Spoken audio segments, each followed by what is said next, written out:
ഈ മഴ മൊട്ടക്കുന്നിൽ പെയ്യുന്നത് കണ്ടിട്ടില്ലേ? എത്ര നല്ല മഴ വന്ന് വീണാലും ആ മൊട്ടക്കുന്നിൽ അവിടെ വെള്ളം നിൽക്കൂല, അവിടെ ചെടി മുളയ്ക്കൂല.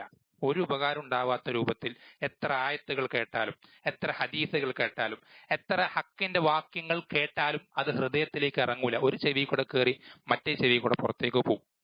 അതെങ്ങനെ പോകുന്നത്? ഈ ഹൃദയം ഇങ്ങനെ കേടുവന്നതുകൊണ്ടാണ്. ഇങ്ങനെ ആകുന്നതിന് കാരണമാകുന്ന 4 കാര്യങ്ങൾ, ഇത് 4ഉം അനുവദിക്കപ്പെട്ട കാര്യങ്ങളാണ്. പക്ഷേ അതിന്റെ നിശ്ചയിക്കപ്പെട്ട പരിധി വിട്ട് കഴിഞ്ഞാൽ ഈ ഹൃദയം ഇങ്ങനെ ആയിപ്പോവും. ഒന്നാമത്തത് ഉറക്കമാണ്. ഉറക്കം അനുവദിക്കപ്പെട്ടതാണ്, നമുക്കറിയാം. നമ്മുടെ ശരീരത്തിന് ഉറക്കം ആവശ്യമാണ്.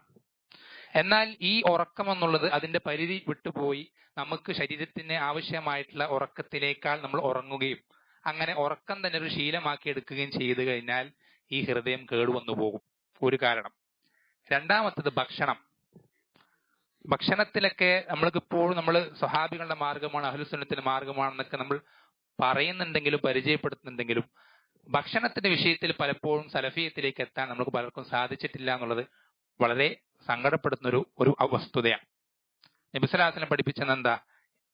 ഒരു മനുഷ്യൻ ഭക്ഷണം കഴിക്കേണ്ട യഥാർത്ഥ അളവ്, ശരിക്കുള്ള അളവ് എത്രയാ? നബി സ്വല്ലല്ലാഹു അലൈഹി വസല്ലം പഠിപ്പിച്ചത് ലുഖൈമാത്തുൻ യുഖിംന സുൽബഹു, കുറച്ച് ഉരുളകൾ, കുറച്ച് പിടി ഭക്ഷണം. എത്രത്തോളം? അവന്റെ നടു നിവർത്താൻ ആവശ്യമായ അത്ര. അതാണ് ഭക്ഷണത്തിന്റെ അളവ്, ശരിക്കുള്ള അളവ്. ഇനി അവൻ അതിൽ നിർത്താൻ സാധിക്കില്ലെങ്കിൽ ഏതുവരെ പോകാം? 1/3 വരെ കഴിക്കാം. അതാണ് ഏറ്റവും മാക്സിമം അളവ്. നമ്മളിൽ പലരും 1/3 ഏറ്റവും മിനിമം അളവായിട്ടാണ് എന്ത് ചെയ്തിട്ടുള്ളത്? കണക്കാക്കിയിട്ടുള്ളത്. വളരെ ശ്രദ്ധിക്കേണ്ടതുണ്ട്. അത് പരിധി വിട്ടു പോവുക. നമ്മൾ ഹലാലായ ഭക്ഷണമാണ് കഴിക്കുന്നെങ്കിൽ കൂടെ ആ ഭക്ഷണം ഹലാലായ അളവിൽ കഴിക്കാൻ ശ്രദ്ധിക്കുക. മറ്റൊരു പ്രധാനപ്പെട്ട കാര്യം സംസാരം. മൂന്നാമത്തത് സംസാരം. നമ്മൾ ഹറാമല്ലാത്ത സംസാരങ്ങൾ, ഗീബത്തില്ല, നമീമത്തില്ല, ഇതൊന്നും ഇല്ലെങ്കിൽ പോലും സംസാരം അനാവശ്യമായി ഒരുപാട് സംസാരിക്കുക എന്നുള്ളത് അത് ഹൃദയത്തെ ഇങ്ങനെ കേടുവരുത്തുന്ന മറ്റൊരു പ്രധാനപ്പെട്ട കാര്യമാണ്. ദീനിയായിട്ടോ ദുനിയവിയായിട്ടോ എന്തെങ്കിലും ഉപകാരമുള്ള സംസാരം, അതും പരമാവധി വാക്കുകൾ കുറച്ച് എന്ത് ചെയ്യുക? സംസാരിക്കുക. അങ്ങനെ സംസാരിക്കാൻ നമ്മൾ ശീലിക്കേണ്ടതുണ്ട്. നാലാമത്തെ കാര്യം ഇടപഴകലാണ്. ആളുകളുമായിട്ട്, മറ്റുള്ളവരുമായിട്ട് കൂടിക്കലരൽ.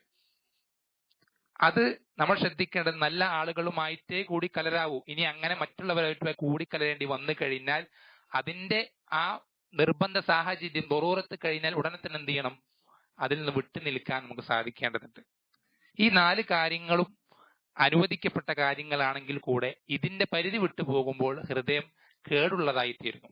നമ്മുടെ ഹൃദയത്തിൽ പിന്നെ എത്ര വെള്ളം ഒഴിച്ചാലും ഉള്ളിലേക്ക് ഇറങ്ങാത്ത ഒരു മൊട്ടക്കുന്നുപോലെ നമ്മുടെ ഹൃദയം, എത്ര ആയത്തുകൾ കേട്ടാലും, ദീനിന്റെ എത്ര ഹദീസുകൾ, റസൂലിന്റെ എത്ര വാക്കുകൾ കേട്ടാലും അത് ഉൾക്കൊള്ളാനോ അതുകൊണ്ട് ജീവിതത്തിൽ മാറ്റം വരുത്താനോ സാധിക്കാത്ത രൂപത്തിൽ നമ്മുടെ ഹൃദയമായിത്തീരും. റബ്ബ് സുബ്ഹാനഹു വ തആല എന്ത് ചെയ്യട്ടെ, നമുക്ക് ഓരോരുത്തർക്കും ഇത്തരം കാര്യങ്ങൾ ജീവിതത്തിൽ കടന്നു വരാതെ, അതിന്റെ പരിധി വിട്ടു പോകാതെ പരമാവധി ശ്രദ്ധിച്ച് നമ്മുടെ ഹൃദയത്തെ ജീവനുള്ള ഒരു ഹൃദയമാക്കി നിലനിർത്താൻ റബ്ബ് സുബ്ഹാനഹു വ തആല നമ്മൾ ഓരോരുത്തരെയും സഹായിക്കുമാറാവട്ടെ.